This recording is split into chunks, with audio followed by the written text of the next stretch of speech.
Dalamnya lautan akan kuarungi, gunung yang menjulang pastikan ku daki. Rintangan yang datang takkan menghalangi segala niat yang telah kita yakini. Kadang aku harus menyatu dan juga saling melengkapi untuk menggapai semua mimpi menjadi yang terbaik. Jangan pernah menyerah, menaklukkan dunia.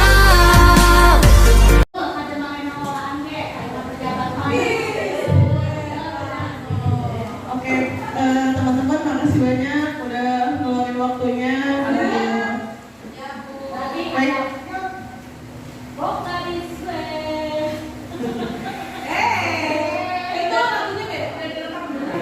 Assalamualaikum warahmatullahi wabarakatuh.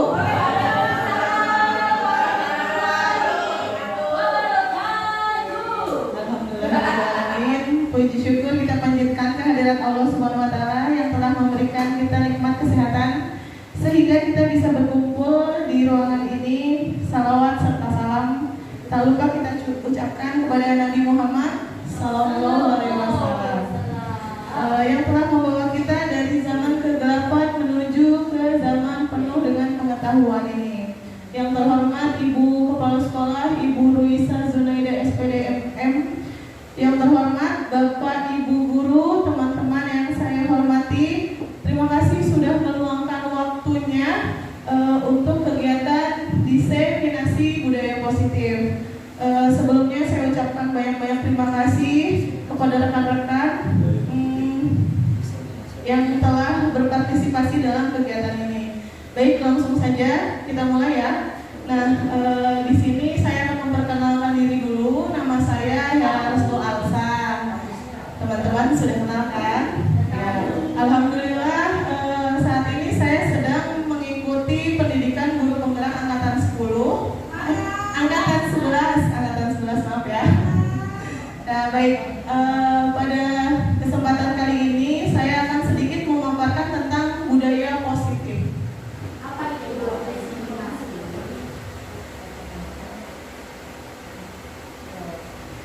Nah, konsep inti dari budaya positif ini adalah tentang yang pertama perubahan paradigma belajar, tentang disiplin positif, nilai-nilai kebajikan, kebutuhan dasar manusia, motivasi perilaku manusia, posisi kontrol guru, keyakinan kelas, dan segitiga restitusi.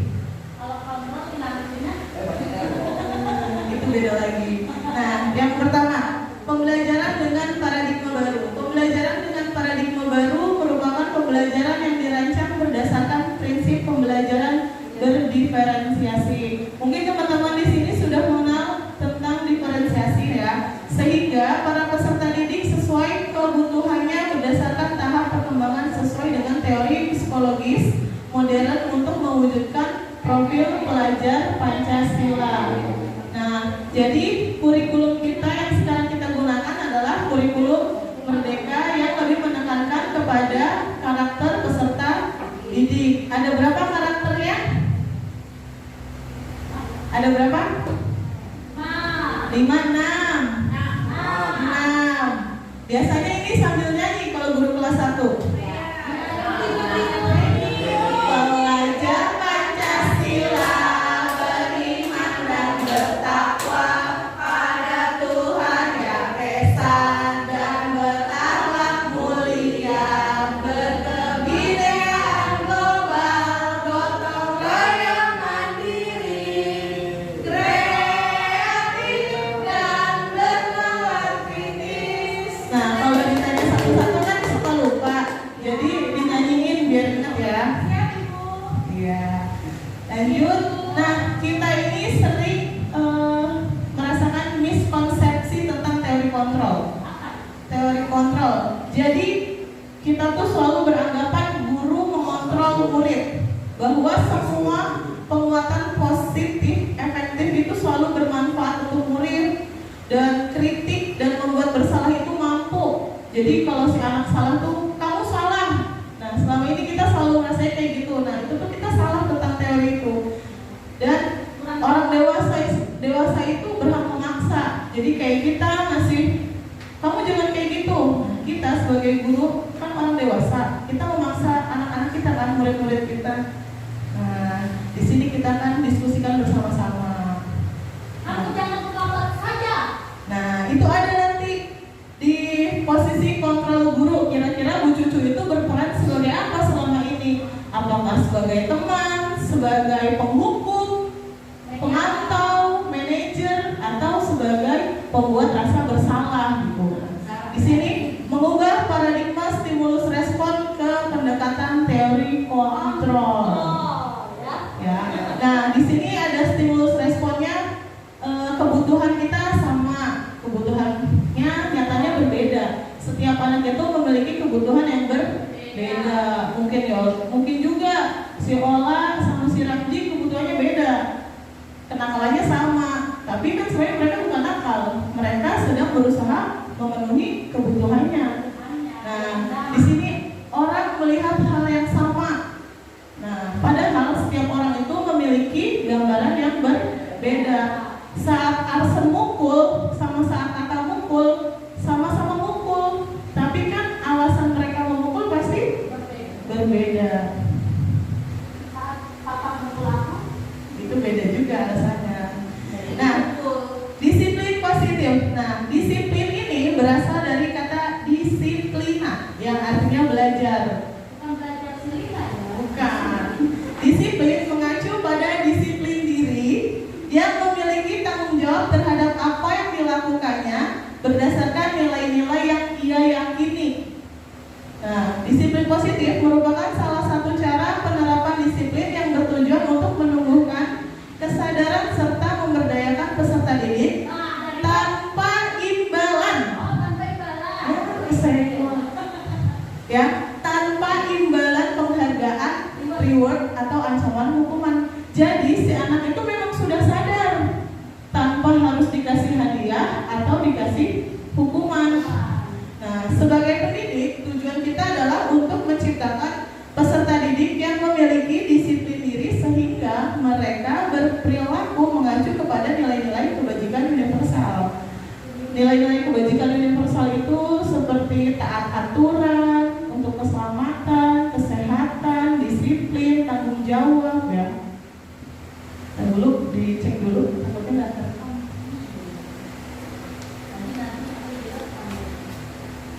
Oke, aman.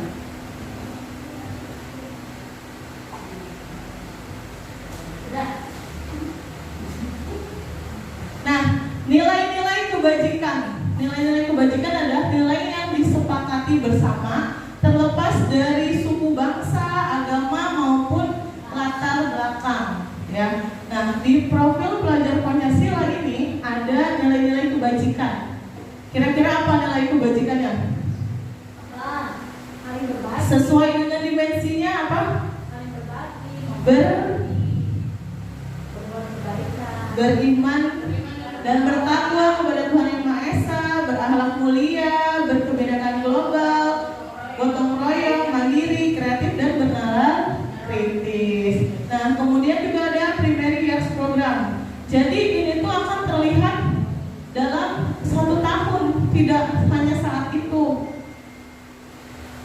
Toleransi, rasa hormat, integritas, mandiri, menghargai, antusias, empati, memiliki rasa ingin tahu, kreatif. Kan anak kreatif tidak langsung terlihat, oh anak itu kreatif, tapi ada prosesnya juga kan.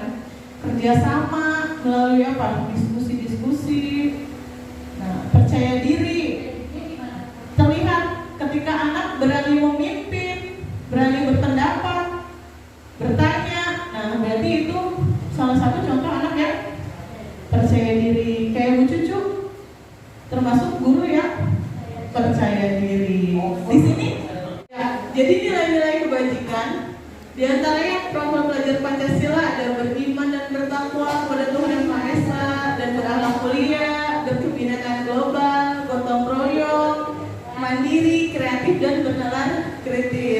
juga nilai kebajikan yang primary years program, yakni toleransi, rasa hormat, integritas, mandiri, menghargai, antusias, empati, keingintahuan, kreativitas, kerjasama, percaya diri, dan komitmen. Selain itu juga ada keterampilan hidup, dapat dipercaya, lurus hati, pendengar yang aktif, tidak merendahkan orang lain, dan memberikan yang terbaik dari diri. Nah, kebutuhan dasar manusia. Kebutuhan dasar manusia adalah segala sesuatu yang kita lakukan untuk mendapatkan apa yang kita inginkan. Seluruh tindakan yang kita lakukan memiliki tujuan tertentu, dan semua usaha terbaik yang kita lakukan adalah dalam rangka agar kebutuhan dasar kita terpenuhi dengan baik. Nah, ini ada 5 kebutuhan dasar manusia: bertahan hidup, kasih sayang dan rasa diterima, penguasaan, kebebasan, dan kesenangan. Nah, untuk bertahan hidup ada makanan, pakaian, tempat tinggal, keamanan, dan kesehatan. Untuk kasih sayang ada rasa diterima, diperdulikan, berbagi, kerjasama, menjadi bagian dalam kelompok. Kalau berbeda produk bertahan hidup ya. Berbeda produk nggak apa-apa, kan bukan kebutuhan itu. Aku mau kenalan gitu ya. Kalau itu mungkin misalkan aku suka merek ini, nah itu di kesenangan. Misalkan Karirin suka BS, aku suka BS, ya itu mungkin salah satu pemenuhan kesenangannya. Ada penguasaan, harga diri, keinginan untuk dianggap, memimpin, berprestasi, diakui, dan didengar. Terus kebebasan, ada mandiri, memiliki pilihan. Oh, pilihan boleh. Boleh. Bodoh gitu pilihan. Iya, bebas kan? Mau sama siapa, mau sama papa atau pipip juga. Memiliki pilihan, mencoba hal baru, mampu mengendalikan arah dirinya. Kemudian ada kesenangan, balik lagi, bermain, tertawa, bahagia. Nah, fase ini yang anak-anak kita banyak lakukan karena untuk memenuhi kebutuhan dasar kesenangannya.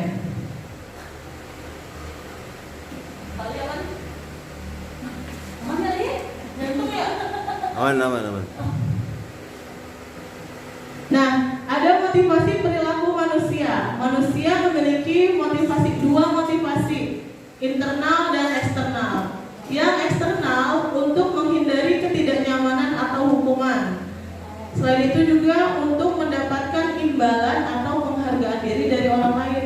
Jadi mungkin salah satu alasan anak kita melakukan hal tersebut, nah karena ada penghargaannya.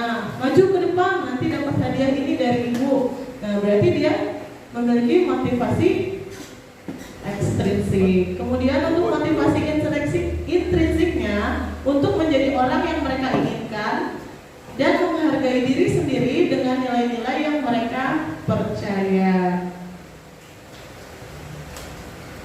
Nah, di sini ada hukuman, konsekuensi, dan restitusi. Nah, untuk hukuman itu sifatnya tidak terencana, tiba-tiba. Murid tidak tahu apa yang akan terjadi atau tidak dilibatkan dalam kegiatan tersebut. Bersifat satu arah dan berupa hukuman fisik atau psikis. Selanjutnya ada konsekuensi, terencana atau disepakati. Murid dibuat tidak nyaman dan guru selalu memonitor murid. Nah, ada restitusi, yakni proses untuk menciptakan kondisi bagi murid untuk memperbaiki kesalahannya. Jadi, saat anak-anak kita melakukan kesalahan, kita tidak melihat salahnya dulu, tapi mencari alasan kenapa anak melakukan hal itu, kemudian memantik anak supaya dia menemukan solusi. Karena kalau terus melihat kesalahannya, tidak akan selesai. Nah, di sini ada 5 posisi kontrol guru. Ada penghukum, pembuat rasa bersalah, ada teman, pemantau, dan manajer. Dulu dulu saya merasa kalau saya bisa jadi teman anak-anak karena saya mengajar di kelas tinggi, jadi saya merasa saya bisa jadi temannya. Itu posisi yang menguntungkan bagi guru. Kenapa? Saya bisa dekat dengan murid, mudah menasihatinya juga, mudah mengarahkannya. Tetapi ternyata posisi tersebut juga kurang tepat untuk si anak. Nah, kira-kira Bapak Ibu saat melihat 5 posisi kontrol guru ini merasa di posisi apa? Oh, saya ternyata sebagai penghukum nih, kalau misalnya tiap pelajaran olahraga anak nggak pakai baju olahraga disuruh. Nah, kira-kira Bu Cucu dari 5 posisi kontrol ini seringnya merasa jadi apa? Saya mah penghukum, pemantau, sama manajer. Penghukum, pemantau, manajer. Ada contohnya nggak kalau penghukum itu kayak gimana? Tidak memakai atribut, suruh menghadap kurara. Kesepakatan kelas. Terus kalau pemantau contohnya kayak gimana? Kalau pemantau saatnya jam paling, tarik palingnya. Dulu nih yang tarik. Tarik Kalau kemana? manajer, Manajer itu jadi kita bisa menjadi penilai bagi mereka. bagi anak-anak. Dengan PR harus GM. dikerjakan. Kalau yang namanya PR harus dikerjakan, itu PR. Iya. Bu Cucu merasa dirinya selama ini sebagai penghukum, pemantau, dan manajer. Kira-kira kalau Pak Riyandi sebagai apa kira-kira? Sebagai teman. Kalau Bu Niken? Teman apa? Teman tapi mesra, beda lagi. Katanya Sebagai teman. Kalau Bu Ririn? Pemantau, manajer, penghukum. Nah, banyak di antara kita rata-rata penghukum dan teman ya. Nah, nih ada contoh kasusnya, kesenggol lagi. Nih, ada siswa tidak memakai atribut lengkap saat upacara. Posisi penghukum itu biasanya hormat bendera selama 1 jam. Karena fisik, ada hubungan fisik. Seperti yang biasa kita lakukan, memisahkan anak-anak yang tidak pakai atribut. Nah, terus pembuat rasa bersalah. Berapa kali ibu harus bilang sama kamu kalau tiap hari Senin itu bawa atributnya, bawa topinya, pakai dasi. Nah, itu pembuat rasa bersalah. Jadi kita menekan anak atas kesalahannya.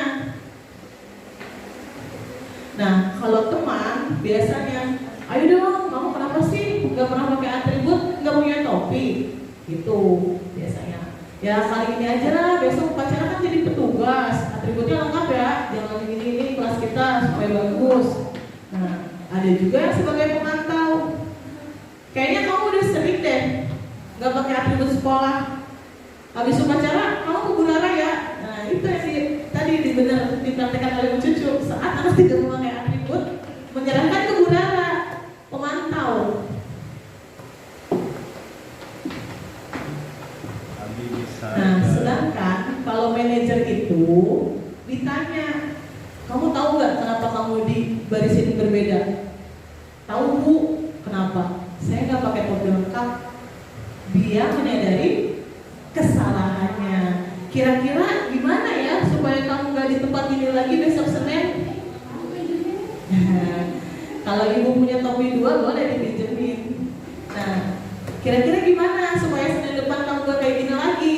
Nah, si anak akan berpikir untuk Senin besok harus ada topi supaya tidak di sini lagi. Nah, kira-kira nih, kalau ada kasus seorang guru yang bilang, ibu kecewa banget sama kamu, itu posisi apa? Pemantau, penghukum, merasa bersalah, teman atau manajer? salah. Ibu kecewa banget sama kamu. Gak nyangka ternyata kamu selama ini mengkhianati ibu. Pembuat rasa bersalah. Karena dia membuat anak merasa bersalah karena gurunya kecewa. Kamu tuh gak pernah benar ngelakuinnya. Dia berdua. Balik apa? Aman gak? Kontrol apa? Kontrol apa? Penghukum gitu.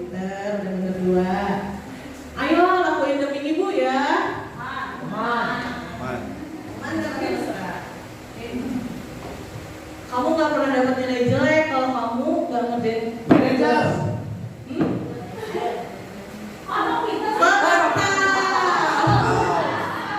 Salah. Ada yang semangat tapi berat beban. Nah, kira-kira apa rencana Pariandi habis ini? Jadi saat kita memancing anak untuk memberikan solusi, nah itu adalah tahap kita sebagai manajer. Memberikan rangsangan.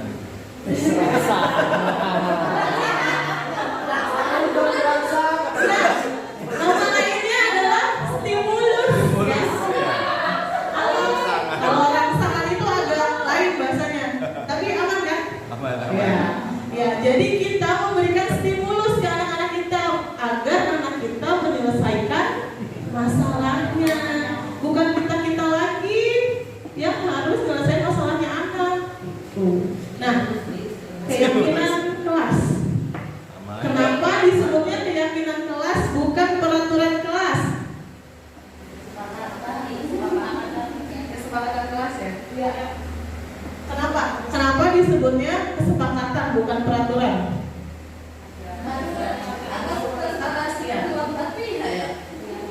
Atas kesepakatan dari guru dan anak-anaknya.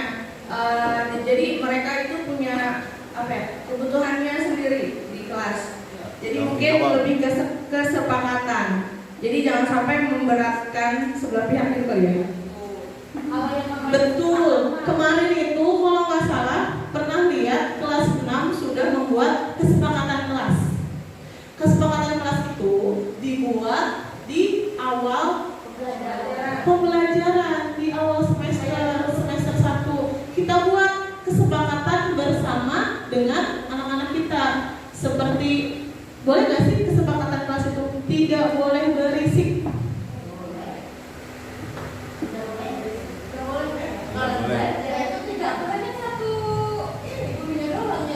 Tidak boleh berisik. Kira-kira boleh nggak kesepakatan kayak gitu? Udah? Udah? Ya, bentar lagi ya, teman-teman ya. Ya, jadi tidak boleh, yang pertama, tidak boleh menggunakan kata tidak.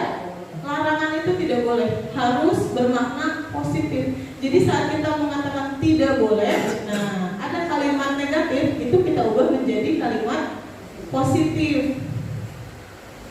Nah, ini salah satu pembentuk keyakinan kelas. Nah, saat sudah sepakat, maka kesepakatan itu harus diyakini untuk dilakukan di kelas. Nah, kesepakatan kelas itu bisa juga menjadi bagian dari kesepakatan sekolah selama tidak bertentangan. Nah, pembentukannya itu bersifat abstrak, pernyataannya universal. Terus dibuat dalam pernyataan positif, sedikit tapi mudah diingat. Jadi saat kita membuat kesepakatan, jangan terlalu banyak poinnya. Mungkin bisa dari 5 sampai 7 saja. Terus sesuai dengan kondisi kelas dan sekolah sehingga mudah diterapkan. Terus semua warga sekolah dan kelas dilibatkan dalam membuat keyakinan kelas. Boleh Bangga?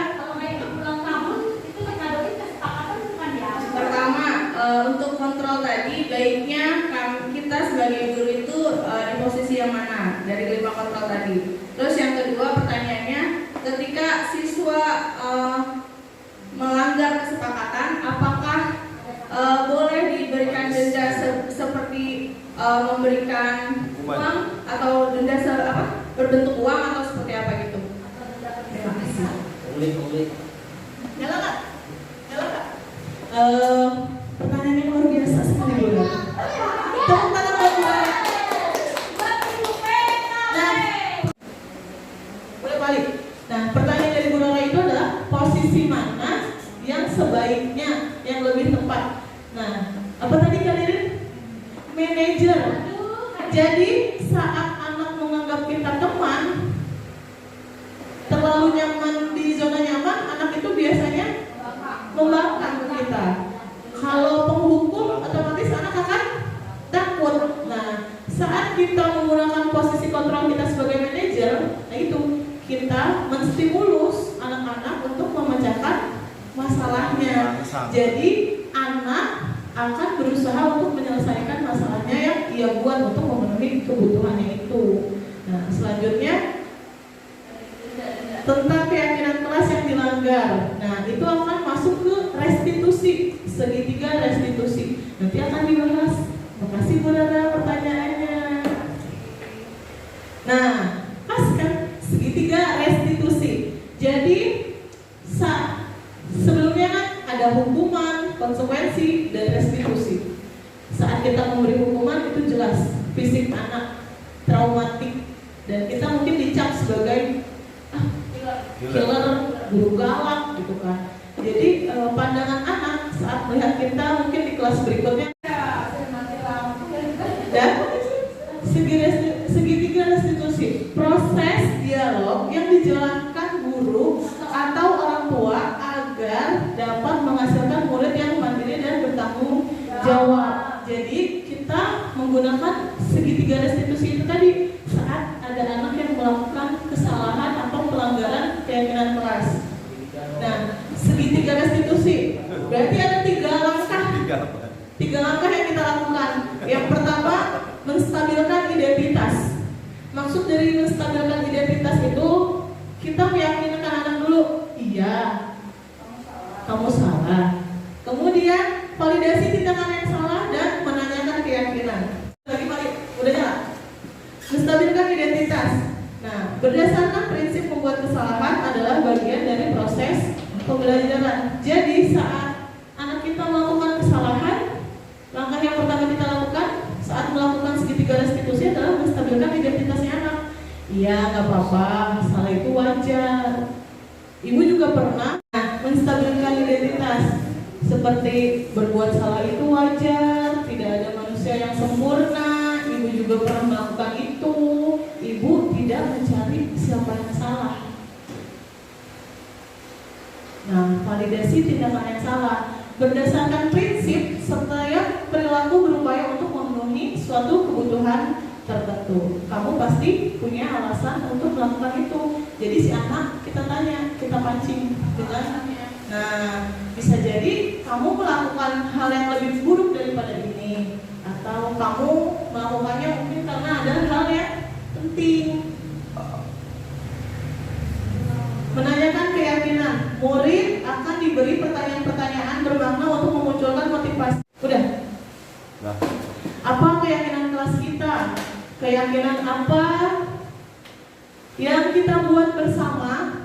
Dan kamu ingin jadi seorang seperti apa sih? Gitu. Kemudian nilai-nilai apa yang telah kita sepakati sebelumnya? Nah, di sini ada contoh. Dinda tidak terima ketika kerja kelompok temannya tidak membantu dan hanya bercanda. Ia marah. Udah.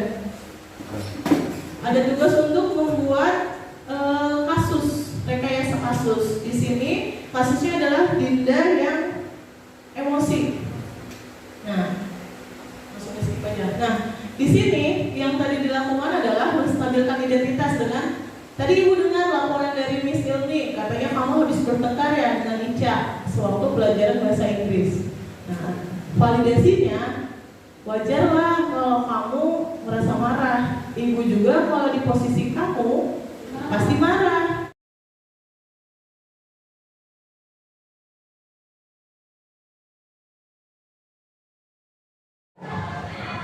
Dinda, tadi ibu dengar laporan dari Miss Ilmi, katanya kamu habis bertengkar ya dengan Ica waktu pelajaran bahasa Inggris. Ya, aku habisnya kesel sama Ica. Kenapa kamu mental sama kesel sama Ica? Habisnya Ica bercanda terus, Bu.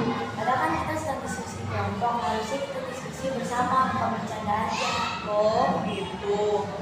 Wajar sih kamu marah. Kalau ibu di posisi kamu juga, ibu pasti marah dan kesal. Lalu apa yang kamu lakukan pada Ica? Saya marah-marah, Bu, dan tanpa sadar saya dorong dia. Pasti kamu berbuat itu juga karena ada alasannya kan? Iya, Bu. Masa saya diem aja? Ini kan tugas bersama. Masa saya sendiri yang mengerjakan dan dia hanya bercanda saja, tidak pernah berdiskusi mengerjakan tugas. Ya wajar sih kamu marah. Kamu merasa marah karena kamu nggak rela tugas kelompok ini dikerjakan oleh kamu sendiri. Ibu sangat menghargai tindakan kamu yang tidak berbuat lebih buruk dari ibu. Misalnya diselesaikan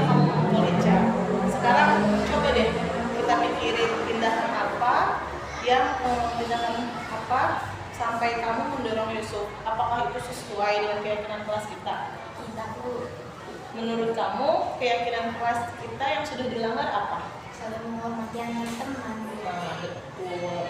Menurut kamu, saling menghormati antar teman itu penting tidak? Kalau itu penting, jadi keyakinan apa yang harus kamu lakukan saat kamu sedang merasa marah? Harus lebih santai. Kamu bersedia memperbaiki masalah ini? Bersedia. Apa yang kamu lakukan untuk memperbaiki masalah ini?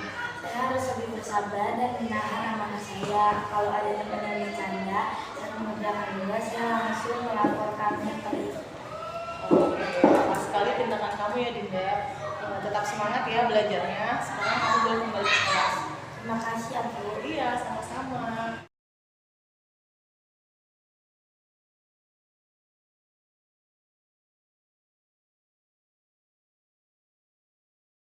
Assalamualaikum warahmatullahi wabarakatuh. Nama saya Dinda Putri dari kelas 6B. Saya senang sekali bisa diajak berdiskusi dengan Bu Hera untuk dapat mengenali diri dari amarah karena perilaku teman sekelas saya. Saya harus banyak bersabar dan menghormati teman-teman saya.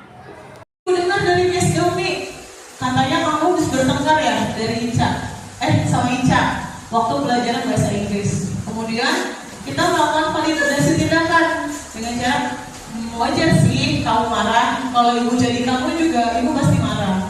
Dan menanyakan keyakinan. Contohnya, sekarang coba deh kita pikirkan tindakan kamu marah sama Ica melanggar kesepakatan kelas enggak?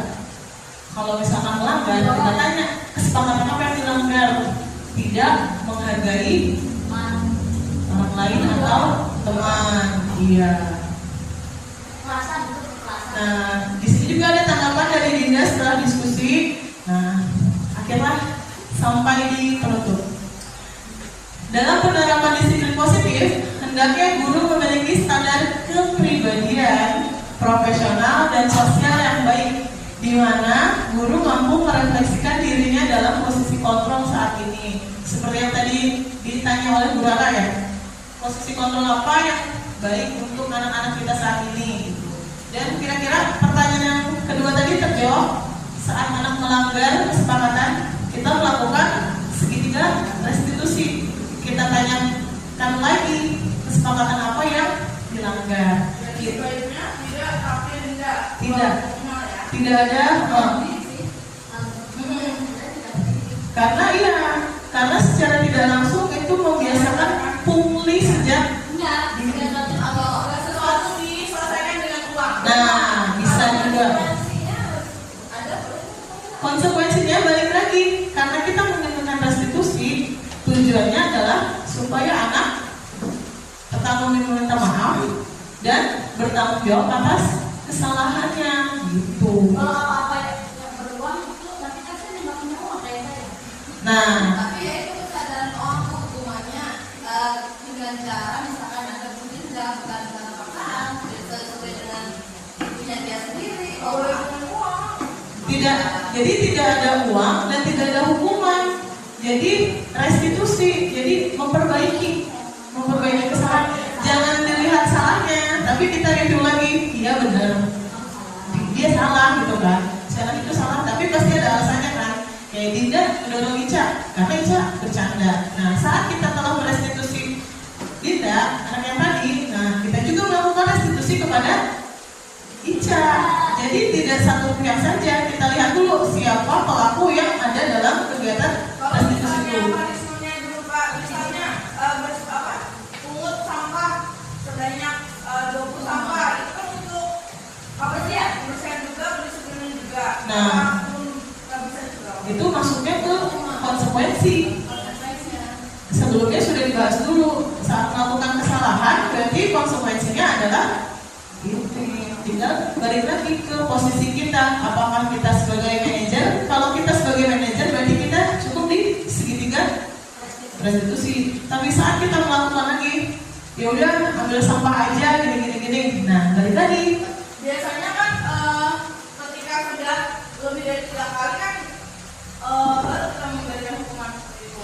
Kayak kemarin juga upacara memang dari awal itu sudah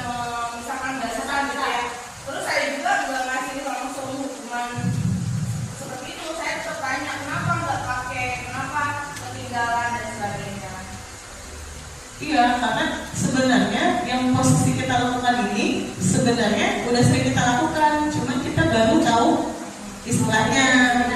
Jadi memang yang paling baik adalah posisi kita sebagai manajer, tapi tidak menutup kemungkinan kita menggunakan posisi kontrol kita yang lainnya. Jadi jangan sampai kita terlalu mendominasi sebagai pembuat rasa bersalah aja sebagai guru, tapi posisi kontrol itu tetap kita gunakan semuanya, tergantung dengan situasi kondisi anaknya. Kalau misalkan anaknya aktif gitu kan, ya mungkin kita bisa dorong dia sebagai manajer. Nah, kalau anaknya agak-agak brutal segala macam, nah kita juga bisa ambil peran sebagai penghukum juga. Ya, jadi memang selama ini juga kalau kita sebagai teman terus dekat dengan siswa juga kurang baik juga karena tadi bikin anak malah Nggak ada rumah gitu. dan tidak semuanya hubungan seperti itu juga karena daripada aku seperti itu lagi aku ngurus sendiri. Nah, itulah tadi kan tujuan kita merestitusi adalah anak menyadari kesalahan dan bertanggung jawab serta mandiri. Nah, ketika restitusi itu berhasil, otomatis akan ada perubahan karakter anak, mandirinya muncul, dia bertanggung jawab akan masalahnya. Tapi saat itu terulang kembali, berarti restitusinya belum berhasil. Karena kita sebagai posisi manajer, kita kan mengarahkan. Saat si anak ternyata tidak bisa diarahkan, berarti kita bisa mengambil kontrol yang lain, atau bisa menjadi teman. Kita mulai melakukan pendekatan supaya kita tahu alasan si anak melakukan hal tersebut. Sampai di sini ada yang mau ditanyakan? Alhamdulillah. Anak-anak itu kalau nggak ngerjain PR alasannya lupa. Nah, kalau misalkan mengerjakan PR alasannya lupa, ditanya lagi, kenapa bisa sampai lupa? Di rumah ngapain aja? Ingatkan lagi dengan kewajibannya dia. Jadi restitusinya itu berjalan kali, bukan cuman kamu kenapa nggak ngerjain PR? Lupa. Nah, cari lagi alasan lupanya kenapa? Apakah dia ternyata bantu rumahnya kalau sore jualan atau gimana gitu? Karena melihat kondisi anak kita ini kan bukan anak yang full anak pedesaan, bukan juga full anak perkotaan, tapi setengah-setengah. Ada yang membantu orang tuanya di luar juga, ada yang memang lost control dari ibu bapaknya guru. Kita tetap melakukan tugas kita, mengontrol anak di sekolah. Nah, ini tadi segitiga restitusi itu dilakukan di sekolah dan di rumah juga oleh orang tua, baik guru dan orang tua. Jadi baiknya di awal-awal semester itu kita juga memberikan pemahaman kepada orang tua murid. Anak itu di sekolah hanya sebentar mah, jadi di rumah lebih gini-gini lagi gitu. Nah, baik. Terima kasih atas pertanyaannya, terima kasih atas waktunya yang sudah diluangkan untuk kegiatan diseminasi ini. Saya akhiri, wabillahi taufiq wal hidayah. Wassalamualaikum warahmatullahi wabarakatuh.